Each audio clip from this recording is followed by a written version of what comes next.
This is NC Spin, an unrehearsed discussion on issues of interest to North Carolinians. Now, here is your moderator, Tom Campbell. Welcome. You've heard and read the spin the media and the politicians have put on the issues of the day. To get the correct spin on what's going on in North Carolina, let's introduce you to our panel of experts. They include political analyst Peg O'Connell, syndicated columnist and author John Hood, Chris Fitzsimon, executive director of NC Policy Watch, and former legislator from Nash County, Gene Arnold. We got a really interesting show this week, beginning with Governor McCrory's concession to Roy Cooper. We report on the State Board of Elections Executive Director Kim Strock's report on the cost of gerrymandering. And we have time, we want to discuss the recent rash of fake news. But of course, we're going to ask our panel to tell us something we don't know. So let's get started. It took more than a month and was contentious to the end, but Governor Pat McCrory conceded the election last Monday, setting the stage for Roy Cooper to become the 75th governor of our state, Saturday, January 7th. We want our panel to comment on the timing of the concession, his legacy, and the transition to a Cooper administration. Gene Arnold, let's start with you. Durham County was still recounting the votes when Pat McCrory released his concession video. I want to ask you, how did he lose this election? He was an incumbent governor. He was backed by the tailwind of a rebounding economy and the coattails of a near Republican sweep. So how did he lose? You mean aside from not getting enough votes? That's the obvious. I think HB2 was his anchor that sank him to the bottom of the sea. He just wouldn't give up on something that 30% of the people are the only ones who wanted it. Plus, I think when Pat first came to Raleigh, he had no inside or acquaintances that were in the General Assembly. And they came out very strongly saying that he's not the governor, he's just there. In fact, I think they called him the mayor of North Carolina. So when it came to the issues too, I think the governor just really couldn't understand all of what was involved in what the General Assembly was passing. So I think it just drug him down. Any other insights anyone has? Well, what I would observe, because if you talk about an election where the victor and the loser are separated by 0.2 of 1 percentage point, you can come up with any explanation you want to, any local issue, any particular nip or tuck of the election, and it will be theoretically correct. But another way to think about this is McCrory lost because he did not match Donald Trump, who won by about 3.5, almost 4 points in North Carolina. And that happened not in the urban counties where Trump and McCrory got basically the same vote. It was in the suburban and rural areas where McCrory was behind Trump and Cooper significantly outperformed Clinton. Cooper did well in the eastern counties, the Nash and Edgecombs and places that are from where he was from. He did well in suburban counties that most Democrats did not do well. I shouldn't say that. He did better. He still lost suburban counties, but he did better than most of the other Democratic candidates. That is the way Democrats in North Carolina have to win. They think it's all about the cities. It's not. If they spend all their time on the cities, they'll always lose. Chris, Republicans just stand me down that HB2 was what did him in. How big a factor was it? Well, I think it was a factor, but I think it was a symptom sort of a larger issue, which is this really, we've talked about many times in the show that some legislative districts flipped, but the Republicans sort of held what they did. But this really was the only statewide vote that people could vote against what happened in the legislature, HB2 and some other things that I think the General Assembly sort of dragged McCrory along. We've since found out through emails that McCrory wasn't even sure exactly of all the things that HB2 did. He was reluctant, he thought it went too far, but he still signed it the same day. And I think that happened a lot during his tenure. I think there was a sense that the legislature went too far too fast. It's hard to take that out on your legislator if your district is gerrymandered. Right. So he became the face of all the things the General Assembly did, whether he agreed with them or not. And I think HB2 was one of those, but there were some others. And Peg, he's the first sitting governor who has run for re-election, who has not been returned to office. Following the 4 years of Beverly Perdue, we've had two governors in a row that only served 4 years. Do you think this is a start of a new trend? You know, I don't know. I think Governor McCrory, when you look at his polling numbers, he never really got out in front of the curve. I think, you know, he was slow to come in. Not he was slow, but it was slow for people to warm to him. And then all of a sudden, he wasn't the man they elected. He went from the mayor of Charlotte, moderate guy, progressive in some ways, to all of a sudden this right-wing person that a lot of people didn't recognize. And he had, the News and Observer said he had 39 straight months in which his polling numbers were in the 30s. Yeah. So he never Below really water. got in front. Now, my understanding is that Governor McCrory is in line to get an executive position in the Trump administration. In fact, flew to New York on Wednesday to meet with Donald Trump, and I'm hearing that he might become the new director for FEMA, or might have a post in the Department of Transportation or some other agency in state government. Is that what y'all are hearing? Well, I would think that would, I mean, yes, that those discussions are obviously happening. We don't know what's going to come Sure. from them, but it would be a logical thing to do for the incoming administration to seek the services of a former governor. Now, Roy Cooper has got less than 5 weeks now after this concession to put a team together, put an administration together. Unlike previous governor-elects, he doesn't have everybody gathered together in one building, or hasn't had everybody gathered together in one building. Is there enough time to do this? There has to be. You don't have any choice. The inauguration day comes and you got to start. Well, I do think Governor-elect Cooper has been meeting with transition. There have been transition teams that have been meeting for several weeks in case this. I think he thought he was going to win. It turns out he did. So it's not like nothing's been happening while he's been waiting for the recount. There's been committees in each subject area meeting with people chairing those, looking into what issues he could take up, looking at who could run the agency. So this has been going on. It's not like he's just now starting. So I think he'll have plenty of time. And he was studying the issues a year ago. He had the public school forum come over for 3 hours just to discuss education issues. I can't believe that he has not also been talking to people that he wants to be in his administration. Well, he certainly has a number of cabinet level appointments to fill and other appointments to fill, and there have been all kinds of names floating around the capital city about some of the names. I think perhaps maybe one of his top picks early on is going to be his chief of staff. Any names any of y'all have heard that have been floated? Ken Udy seems like a logical person because he's running the transition team, but I think Ken, at least at one time, said he wasn't interested in that job. He also has his current chief of staff, Christy Jones, who's at the Department of Justice, who he's had for a long time, who's sort of managed to stay out of the public limelight, but obviously is a person he trusts and has run his Attorney General's office, so I would think that she would also be high on the list. Ken certainly would be a good one, and Christy, of course, is not as well known as you say. All right. Secretary of Administration is going to be another one of the key posts he needs to fill. Any names anybody's hearing there? I'm not available. Nor am I. No, And wouldn't want it if you were. couldn't serve. Well, certainly Linda Coleman is a person who has worked in state government, worked in personnel, who ran a close race 4 years ago for lieutenant governor, ran again, been in the state legislature. I'm sure there'll be other names that come up, but it's hard to imagine her name wouldn't be on the list. I've heard Gene McLaurin's name from down in Rockingham. Cultural resources, any names there? One name that has come out is David Knight, who is a lawyer who used to also work for some environmental groups, which may sound weird for cultural resources, but remember the General Assembly puts state parks, aquariums, and a lot of other things into the Department of Cultural Resources now, so it's not just an arts organization anymore that manages cultural attractions. So I'm sure there'll be other names, but he certainly, I think, is lobbying for the job. Any other names anyone's heard? How about Commerce?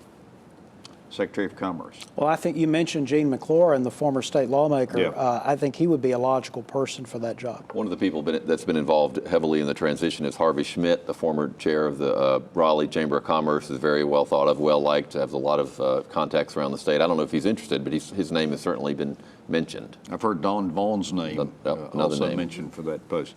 DOT, any Nina names there? Schlossberg, that's a name I've heard. I also heard Greer Martin, possibly. both of those would be good, although I'd hate for Greer to leave the legislature. He's such a champion Nino, sorry to interrupt. Okay. Nino was a former transportation board member under Governor Easley and has also been a prominent fundraiser for Governor-elect Cooper and is very well connected. I've also heard Nancy McFarland's name, mayor of Raleigh, and Alan Thomas, the mayor of Greenville. I've heard his name, former State Senator Joe Thomas's son. Diener, or Department of Environmental Quality, whatever it is they're calling it these days. Any names there? Well, Robin Smith, who used to work in the department, Dan Bessie, who ran for lieutenant governor, now was on the city council in Winston-Salem, has been mentioned. There's several names in town. I don't think there's a leading candidate at this point. I've heard even Jeff Jackson's name proposed. That would be another one I think would have to decide if he wanted to leave the legislature, where he seems to be a rising star. I think there's no question about that. Public safety, any names? Well, we just mentioned Jeff Jackson and Greer Martin, both of whom would be appropriate for that role. Yep. Also heard David Geis's name. Geis, yeah. He worked in the department at one time. He actually he was an appointee first of Governor Perdue and then stayed under Governor McCrory, so he certainly has the bipartisan credentials. I've heard Larry Hall's name mentioned there, Hubert Peterkin named there. Health and Human Services. Eric Mansfield. I haven't heard anybody else's name. Yeah, and he's a former state senator, obviously, former candidate for lieutenant governor, as a physician. It was in Fayetteville. Now he lives in the Wake County area. So I think he's the candidate I think most people are hearing. That doesn't mean he's going to get it, but he's Carmen Hooker Odom has been sort of the liaison helping to put that together, former secretary of the department, so obviously she knows pretty well. A couple of other names I've heard there are Mark Benton, who used to be at DHHS, and Brad Adcock, who was with Blue Cross Blue Shield, lobbyist for a number of times.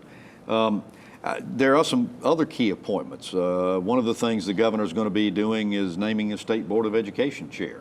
Any names you've heard for that? Well, June Atkinson has just been defeated for State Superintendent of Public Instruction. She obviously wanted to serve at least 4 more years in state government related to education, so maybe Board of Education would be logical. I mean, look at her, look at Wayne Goodwin, who lost his bid for re-election for insurance commissioner. These are people who have significant experience in state government. I would guess that the Cooper team is looking at them. That would make sense. We'll come back and explore this topic more after these messages, but we thank you for watching NC Spin on the air or on YouTube. There's much more on our website, ncspin.com, or NC Spin on Facebook. You'll find video footage not seen anywhere else, perspective pieces from our panel, my weekly column, and you can sign up for our free weekly email newsletter, Spin Cycle. Get more balanced debate from the Old North State on ncspin.com, NCSpin on Facebook, or on Twitter at NCSpinTweets. We'll come back with more after these messages.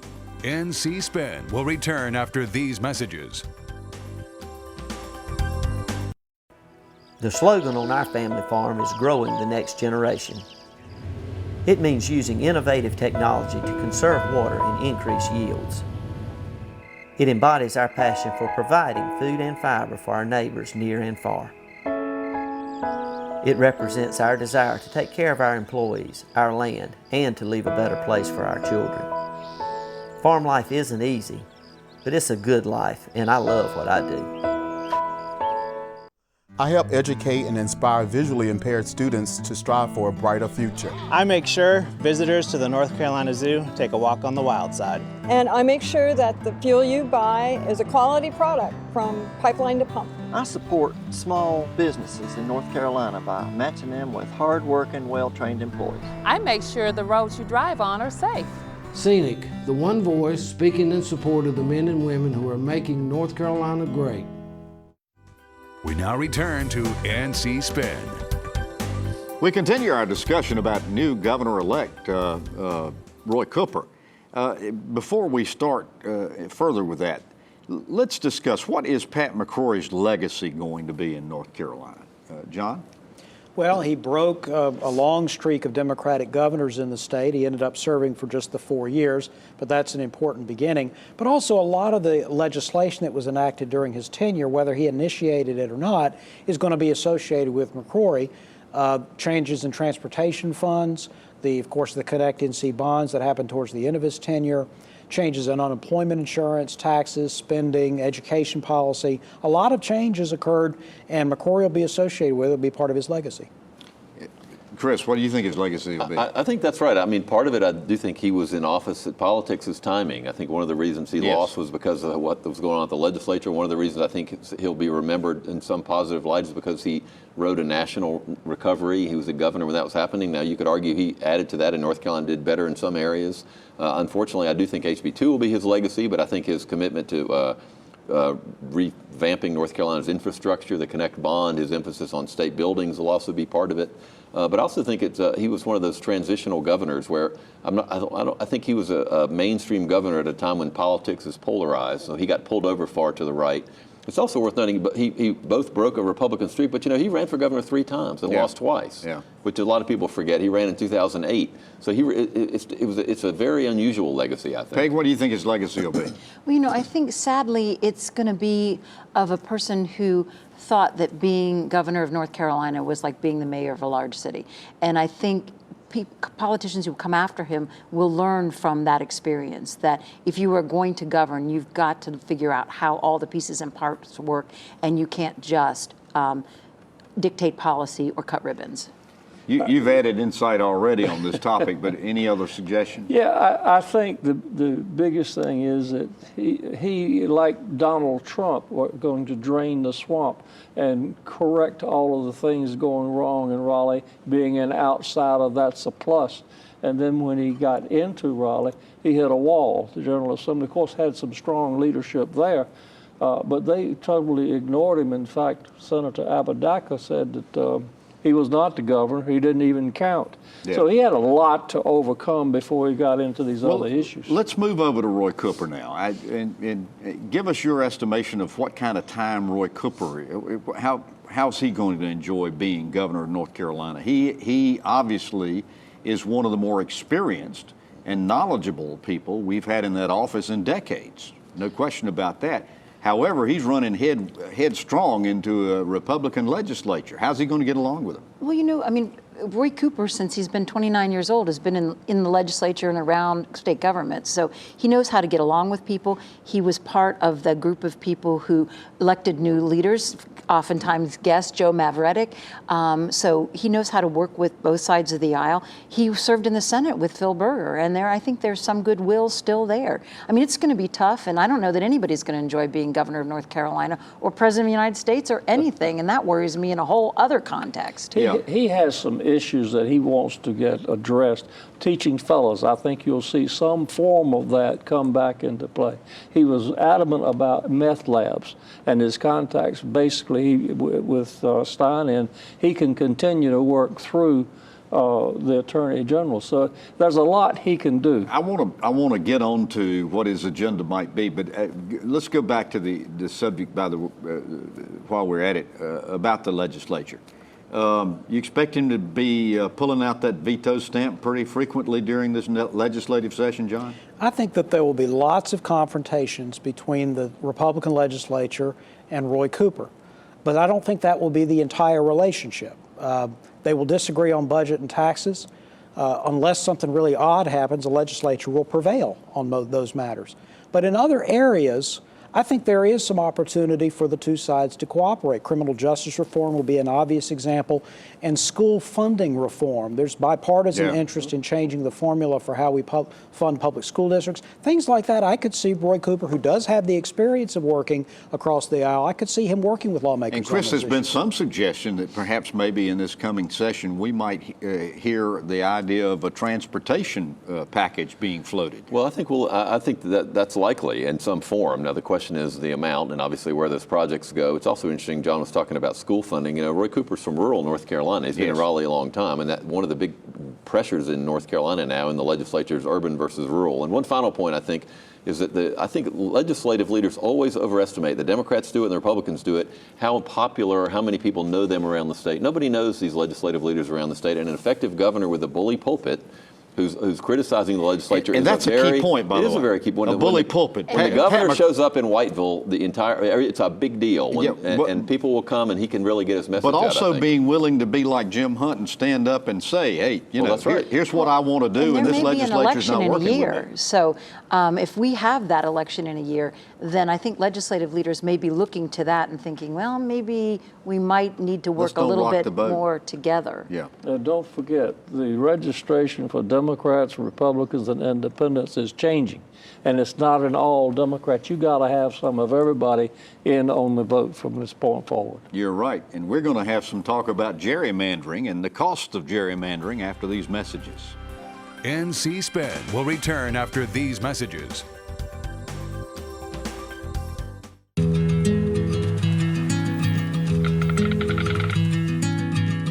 The cost of everything has gone up dramatically over the last 75 years.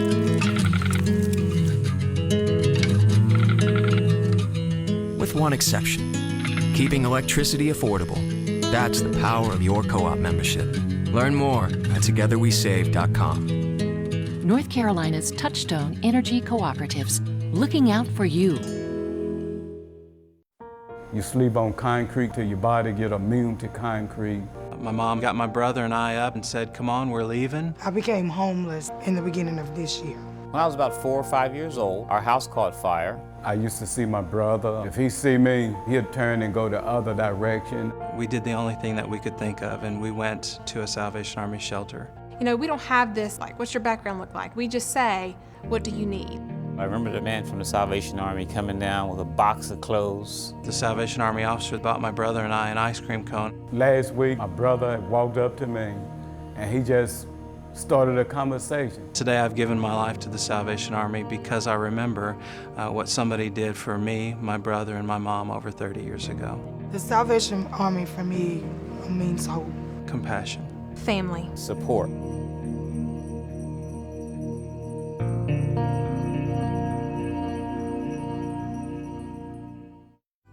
We now return to NC Spin. Last week we talked about the court ruling that requires North Carolina to redistrict at least 28 legislative seats and ordered that primary elections be held next summer with the general election next fall. State Board of Elections Executive Director Kim Strock filed a 16-page report this week detailing both the administrative process and more than $16 million in costs associated with the ruling. Chris, Strock was asked by the federal court to file this report, but it almost sounded like she was trying to discourage the court from requiring this special election. What was your take on it? Well, it's hard not to read that report that way, and I think there certainly is an argument, a financial argument, maybe even a voting turnout argument about what the voters will do, whether we should have elections in 2017 or wait till 2018. On the other hand, remember the court has ruled that these districts are illegal, that they were gerrymandered based on race inappropriately, and so they ought to, as fast as we ought to get new legislators in there. I actually think the appeal to the Supreme Court, most of it will be around when to have the election, not that the districts were thrown out. Well, let's talk about that. Peg, you're a lawyer. Okay, this thing goes to the Supreme Court if they agree to hear this particular case. Shoot, it could be late spring, early summer of next year before they ever get around to a ruling on this. Would that be too late to hold these elections? Well, you know, I think what you have to do is right now you're under a court order to do X, and until you get a different court order to do Y, you got to proceed as if you do. Sure. Just like Durham County had to count those votes, and the governor conceded in the middle of it. So you got to be ready, and you got to be willing to get everything in order, even though it's a very long process. But Gene, there are some people who are saying at $16 million cost for electing people, special elections, electing people for a one-year term in the legislature, then you're going to turn around in 2018 and have hold legislative elections again. That's just too much. Why don't we just wait until the 2018 elections? Do you think that that'll sway the day any? No, I agree with Peg. They have been told by the Supreme Court, this is what you must do. And by golly, I think they will do it. I don't think they have any choice but to follow through. It's the Court of Appeals that has told them that. The Supreme Court has not ruled on either the substance of the issue or the date. Let me just say this about the date. If it sticks and we have elections in 2017, they could be bizarre.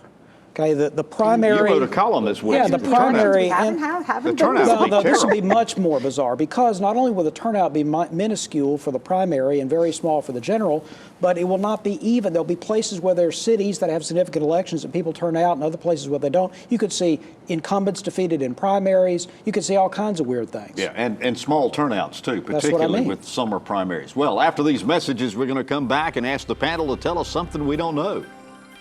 NC Spin is brought to you in part by the North Carolina Farm Bureau. The Farm Bureau and Agriculture. We keep North Carolina growing. It's a fact. Patients who receive care in the medical home from a trusted family physician reduce healthcare costs through prevention, early detection, and affordable management of high-cost chronic diseases. Every dollar invested in healthcare matters. Let's invest them wisely, building on North Carolina's medical home model. Better health begins with a medical home, a trusted family physician, the best return on our healthcare investment. Learn about the importance of medical homes at ournchealthcare.com. I help educate and inspire visually impaired students to strive for a brighter future. I make sure visitors to the North Carolina Zoo take a walk on the wild side. And I make sure that the fuel you buy is a quality product from pipeline to pump. I support small businesses in North Carolina by matching them with hard-working, well-trained employees. I make sure the roads you drive on are safe. Scenic, the one voice speaking in support of the men and women who are making North Carolina great. We now return to NC Spin. Come now to the part of the show so many of you talk to me about when we ask the panel to tell us something we don't know. John Hood, I'll start with you. Tom, it's been a long time since North Carolina's congressional delegation has had as much power as it's going to have in 2017-18. Virginia Fox will chair the Committee on Education. Patrick McHenry is the Chief Deputy Whip in the House. Mark Walker is the head of the Republican Study Committee. Mark Meadows was just elected head of the House Freedom Caucus.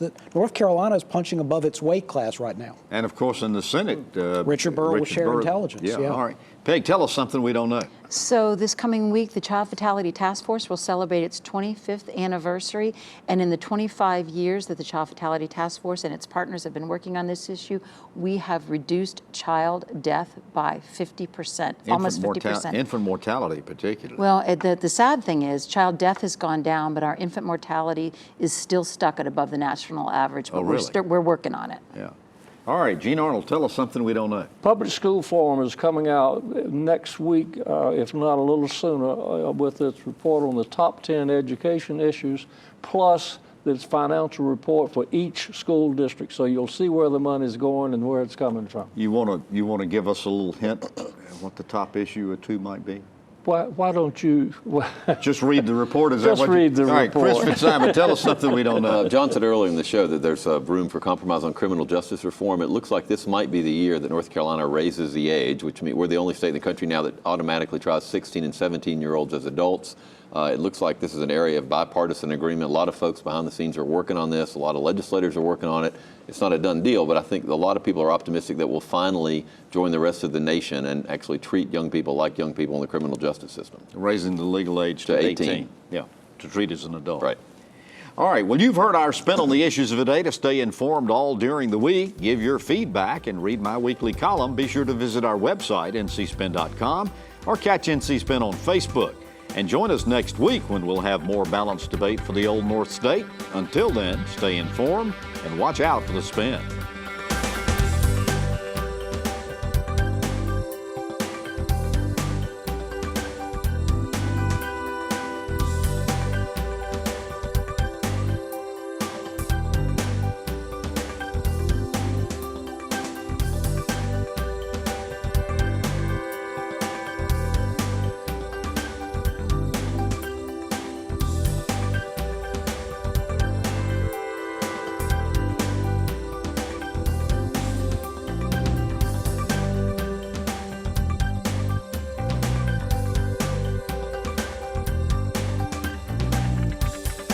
Join us next week and get the spin on issues facing our state.